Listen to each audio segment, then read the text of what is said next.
Good morning, everyone. I just wanted to stop by to share a few thoughts that I had garnered based on some of the readings.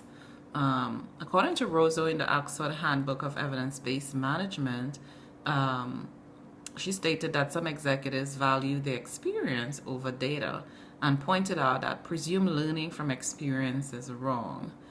There was a nice analogy of evidence-based medicine and evidence-based management.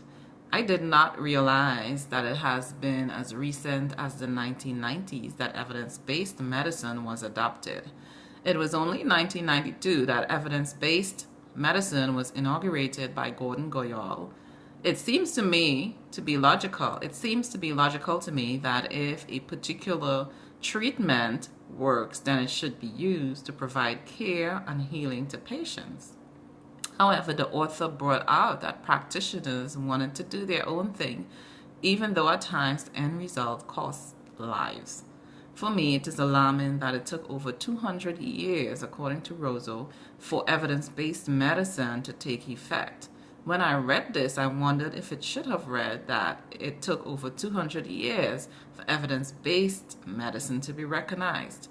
I'd like to think that evidence-based medicine has been around for a long time, a very long time, but it probably wasn't recognized as such. In order to even prove this, I would have to conduct some research to see if it's true. Also interesting is the fact that practitioners had preferred to stay away from data and rely on their experience only. In the same way, Rosso stated that managers tend to stay away from data and rely on how they believe a particular management issue should be handled or resolved. Rosso notes that managers generally make decisions and take actions with little or no knowledge that might inform their decisions. There is the notion that in order for evidence-based management to become a reality, it must start in undergraduate and graduate studies, because of course this is where it can get into the classroom, into the minds of the students, etc., who can start propagating it further. That notion brought a question to me. It prompted a question for me, and that is, how are we learning evidence-based management if it has not yet taken effect? Are we part of making evidence-based management a reality?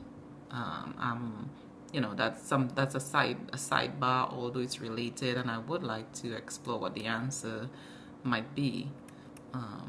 So Rosso pointed out that management techniques vary broadly, not only among companies and the like, but also within departments. And in my workplace, I can definitely say that this is true. So is it a goal of management scholars such as Rosso to standardize management techniques? If that is the case, I can understand the reasons that there is pushback and why the road has been such a long one.